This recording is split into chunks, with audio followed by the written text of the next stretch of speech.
Hello everyone, Radhe Radhe. Welcome to my channel. कैसे हो आप लोग? उम्मीद करती हूँ सभी बहुत अच्छे होंगे, खुश होंगे, स्वस्थ होंगे।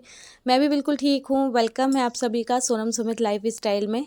तो चलिए व्लॉग को स्टार्ट करते हैं यहीं से। और प्लीज़ आप लोग मेरे चैनल पे अभी फर्स्ट आए हो तो प्लीज़ चैनल को सब्सक्राइब कर लेना और ऐसे ही प्यारे प्यारे व्लॉग्स देखते रहिएगा और सपोर्ट करते रहिएगा। तो चैनल को ज़रूर से सब्सक्राइब कर लेना, बेल आइकन ऑन कर लेना ताकि मेरे सारे ब्लॉग्स आपको मिलते रहें। साथ में आप प्यारा सा कमेंट करके जाइएगा और एक लाइक करके जाइएगा ताकि हम मोटिवेट होएं और भी ज़्यादा अपने ब्लॉग को अच्छा बनाने की कोशिश करें और अच्छी अच्छी चीज़ें आप लोगों के सामने लाते रहें।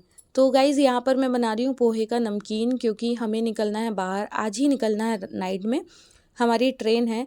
तो सबसे पहले मैं ना क्या करती हूँ ना, नाश्ता वगैरह रेडी करती हूँ, क्योंकि अचानक से कहीं जाना हो या फिर प्लान भी हो कि कहीं जाना है तो ये रहता है कि सबसे पहले हमें देखना होता है कि खाने पीने की चीज़ें प्रॉपर हों, क्योंकि हम बच्चों के साथ जाते हैं, हस्बैंड होते हैं साथ में। तो भाई भूख भी लगती है, जाहिर सी बात है। बाहर का खाओगे लेकर, इससे अच्छा है कि आप घर का उतना लेकर जाओ कि आपको बाहर से बहुत कुछ ना खाना पड़े, आप घर का ही खाओ। क्योंकि देख रहे हो आजकल सारी चीज़ें इतनी ज़्यादा वो हो गई ना कि किसी भी चीज़ पर भरोसा भी नहीं होता, इतना ज़्यादा टाइम ख़राब हो चुका है कि क्या ही बताएं। तो सी चीज़ें खुद का ही प्रॉपर सारी चीज़ें रेडी करके ले जाओ तो ज़्यादा अच्छा रहता है। फिर बच्चों के साथ तो ये रहता है कि बच्चों को फिर बहाना मिल जाता है कि भूख लग रही तो बाहर का दो।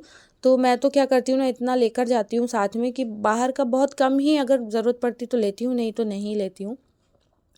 तो यहाँ पर सबसे पहले मैं बनाऊँगी नमकीन पोहे वाला। तो यहाँ पे मैंने पोहे को अच्छे से भूंज के निकाल लिया है, क्योंकि फ्राई वाला मैं नहीं बनाऊँगी, उसमें बहुत ज़्यादा टाइम लगता है। साथ में ना मेरे पास इतना टाइम नहीं था, मुझे पूरी तैयारी करनी थी, कपड़े वगैरह रखना था, पैकिंग करना था। भले ही आप एक दिन के लिए भी कहीं जाओ तो काम बहुत सारे होते हैं। तो मैंने सोचा आज ऐसे ही बनाती हूँ जल्दी वाला। तो यहाँ पे पोहे को भूंज लिया है, साथ में मैंने ना मुरमुरे को भी भूंज लिया है और मूंगफली को मैंने अच्छे से फ्राई कर लिया था। सारी चीज़ों को निकाल लिया है इसमें। और इसके बाद इन सबको एक साथ डाल के मैंने इसमें जीरा और लाल मिर्च का छौंका लगा के फिर अच्छे से हल्दी नमक से इसको मिक्स कर लिया है। तो हमारा जो घर का होममेड चूड़ा बन के रेडी हो गया है, जो कि मुश्किल से मुश्किल आपका 10 से 15 मिनट 20 मिनट में आपका बन के रेडी हो जाता है। थोड़ा सा बनाया था तो जल्दी बन गया था, बाकी तो मैं बहुत सारा बना के जब स्टोर करके रखती हूँ तो उसमें टाइम लगता है। इसके बाद मैंने निकाल लिया था यहाँ आटा, और आटा लगाने के बाद अब मैं बनाऊँगी गर्मा गर्म पूड़ी। और पूड़ी के साथ बनाऊंगी आलू की सब्जी, क्योंकि सफ़र में जाओ तो क्या ही खाओ, तो पूड़ी तो हो जाती है। साथ में सब्जी का फिर कन्फ्यूज़न रहता है क्या बनाएं क्या बनाएं, क्योंकि फिर ये रहता है कि देखो घर हो तो ऐसा होता है कि बच्चे अगर नखरे कर रहे हैं तो हम कुछ और खिला देते हैं, लेकिन बाहर हो तो फिर बच्चों को भी वही खिलाओ और ख़ुद भी वही खाओ। तो ऐसा कुछ बना के लेके जाओ जो कि बच्चे भी खा लें और हम लोग भी खा लें, मतलब परेशान ना होना पड़े, क्योंकि बच्चों के नखरे बहुत ज़्यादा होते हैं और मेरे मुँह के तो कुछ ज़्यादा ही नखरे हैं। तो ऐसे ही मैं लंच में ना पैक कर रही थी यहाँ पे पूड़ियाँ और साथ में आलू की सब्ज़ी, अचार और नमकीन वगैरह रख लिया था। नाश्ते की बहुत सारी चीज़ें रख ली थी, बिस्किट वगैरह सारी चीज़ें रख ली थी मैंने, क्योंकि देखो चाहे आप एक दिन के लिए जाओ चाहे 2 दिन के लिए जाओ, लेकिन भूख तो लगती ही है। बच्चों के साथ जाओ तो कुछ ज़्यादा ही आपको लगता है कि क्या हम अपने बच्चे को दे दें कि वो पेट भरा रहे उनका, क्योंकि शहर से बाहर रहो ना तो थोड़ा सा ये भी रहता है, चलना बहुत पड़ता है, बहुत सारी चीज़ें होती हैं जिससे कि परेशानी भी बहुत सारी होती है। तो यहाँ पर लगभग मैंने फटाफट से सारी पूड़ियाँ निकाल ली थी और उसके बाद सब्जी इसी कढ़ाई में, सेम कढ़ाई में ना तेल अलग करके मैंने सब्जी भी बना ली थी। और उसके बाद मैंने सारी पैकिंग वगैरह की जल्दी जल्दी से, क्योंकि हस्बैंड ने बोला था आज ही निकलना है, तो सारी पैकिंग वगैरह की और उसके बाद रेडी होकर हम लोग निकल आते हैं घर से। लगभग हम लोग 9:30 बजे निकल गए थे घर से और बारिश का मौसम स्टार्ट हो गया था। मतलब इसके पहले तो 2-3 दिन से बिल्कुल भी बारिश नहीं हो रही थी, लेकिन आज जब हमें निकलना था तो बारिश भी सुबह से ही लगी हुई थी। तो लगभग मतलब जैसे ही हम लोग घर से निकले ना तो फिर बारिश स्टार्ट हो गई थी, लेकिन काफ़ी धीमी थी तो हम लोग भीगे नहीं। स्टेशन पहुंच गए थे और स्टेशन पहुंचने के बाद ना कभी कभी ऐसा होता है ना कि सारी चीज़ें आपको प्रॉपर नहीं मिलती है, बहुत सारा स्ट्रगल होता है। तो हम जैसे स्टेशन पहुंचे ना तो जो हमारी ट्रेन थी ना, जो उसका जो टाइम था वो अपने टाइम से लगभग 1 घंटा लेट आई और हम लोग 1 घंटा लेट निकले। और उसके बाद हम लोगों को ना मतलब रात भर का ही सफ़र था, हम लोगों को सुबह पहुंच जाना था, 5 साढ़े 5 बजे तक पहुंच जाते हैं या 4 बजे पहुंच जाते हैं। लेकिन यहाँ पे हम लोग वेट ही कर रहे थे ट्रेन का कि कब आएगी कब आएगी, बैठे बैठे थक चुके थे, 3-4 घंटे हम लोग बैठे थे, वेट कर रहे थे ट्रेन का। ट्रेन का कोई पता ही नहीं था, क्योंकि यहाँ से ही बन के चलती है तो ये रहता है कि चलो भाई टाइम पे मिल जाएगी, लेकिन ट्रेन आई ही नहीं थी इस टाइम तक। हम लोग बहुत टाइम तक इंतज़ार किए बैठ कर, लगभग यहाँ भी पानी गिर रहा था वैसा वाला। हल्का फुल्का वाला पानी गिर ही रहा था यहाँ पे। और फिर सारी ट्रेन निकलती जा रही थी, पर हमारी ट्रेन का कोई पता ही नहीं था कब आनी है कब नहीं आनी है।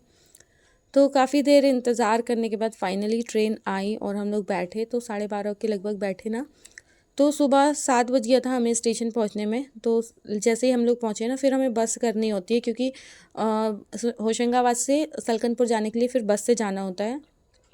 तो जैसे ही हम लोग यहाँ पहुँचे स्टेशन, तो हमने कहा बिल्कुल भी टाइम नहीं है कि आप रेस्ट कर पाओ, आराम कर पाओ। तो मैंने कहा कि इससे अच्छा है कि आप सीधा सीधा बस स्टॉप पहुँचते हैं, वहाँ से बस लेते हैं और सीधा हम लोग निकलते हैं सलकनपुर के लिए।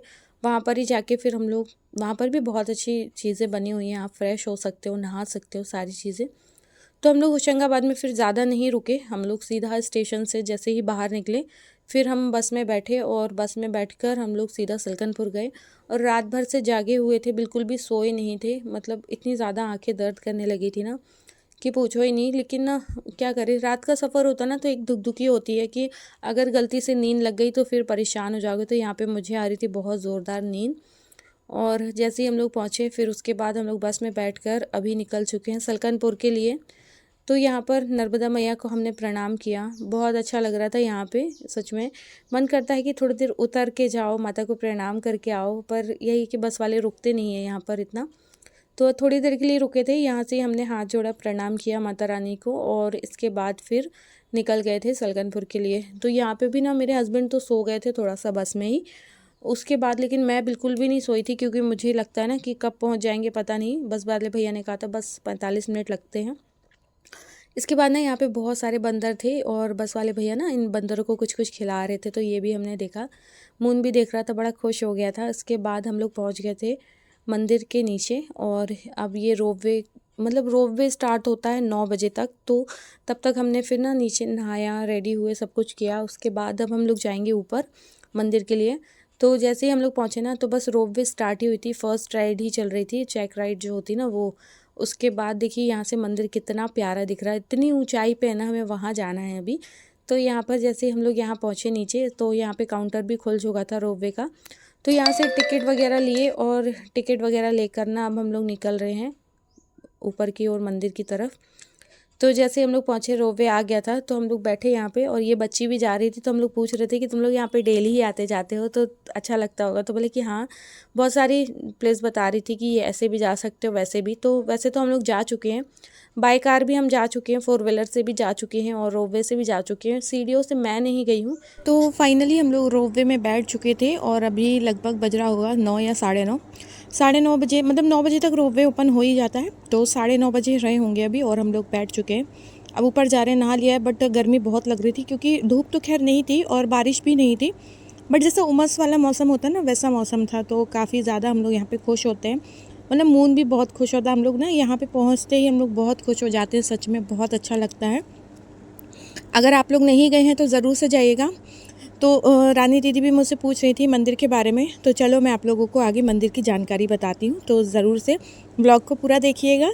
तो मंदिर ना हमारे यहाँ से, मतलब हम जबलपुर से हैं, तो जबलपुर से लगभग 5 घंटे का रास्ता है, 4.5-5 घंटे का रास्ता है होशंगाबाद का, नर्मदापुरम।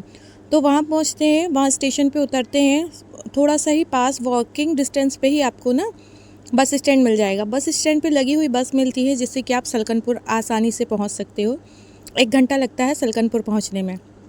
आप सलकनपुर पहुँचिए, यहाँ पे बहुत सारी ऐसी व्यवस्थाएं हैं कि आप आराम से नहा सकते हो, रेडी हो सकते हो, सारी चीज़ें हो सकती हैं।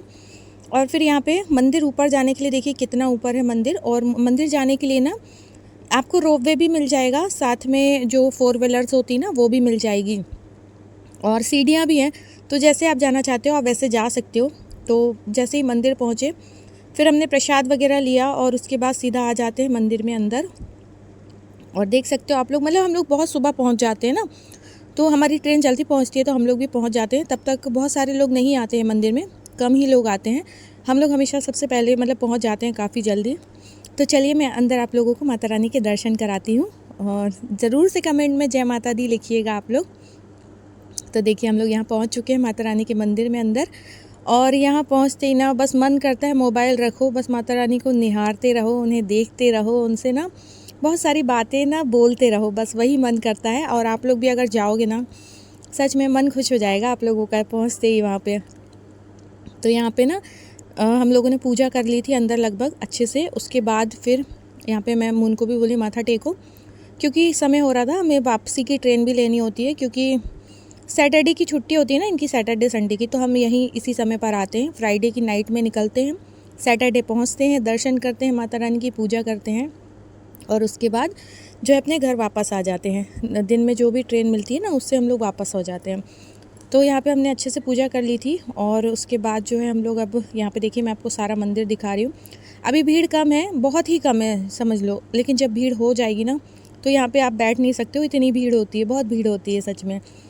तो कहते हैं ना माता रानी के मंदिर जाओ तो ढेर सारी मुरादें मांग कर आओ, ढेर सारी मन्नतें मांग के आओ। पर मैं जब भी माता रानी के मंदिर पहुँचती हूँ ना, सब भूल जाती हूँ कि मैं क्या मांगने आई थी। बस लगता है इनके पास बैठ कर ना इन्हें निहारते रहो, बस यही लगता है। इसके बाद ना हम लोग आ जाते हैं बाहर और जो भी हम खाना वगैरह मैं पैक करके लेकर आई थी तो खाना वगैरह खाते हैं। लगभग 11 बज गया था अभी सुबह के, और यहाँ पे हम लोग मस्ती करते हैं। और इसके बाद हम लोग ना घर निकलने की तैयारी करते हैं, क्योंकि शाम को 4 बजे की ट्रेन थी और ट्रेन जो है हमें मिलती है इटारसी से। तो हम लोग इटारसी जाएंगे अभी, यहाँ से इटारसी 1.5 घंटे का रास्ता है। तो यहाँ से पहले होशंगाबाद, होशंगाबाद से इटारसी, इटारसी से जबलपुर। तो कैसा लगा मेरा ब्लॉग कमेंट करके बताना। मिलती हूँ आप लोगों से नेक्स्ट ब्लॉग में। ब्लॉग को हाइप कर देना, लाइक कर देना, चैनल को सब्सक्राइब कर लेना, प्यारा सा कमेंट कर देना, जय माता दी ज़रूर से लिख देना। और ऐसे ही प्यारे प्यारे ब्लॉग्स देखने के लिए चैनल को अभी सब्सक्राइब कर लेना और बेल आइकन ज़रूर से ऑन कर लेना। सभी को जय माता दी, राधे राधे, हर हर महादेव। मिलती हूँ नेक्स्ट ब्लॉग में, बाय।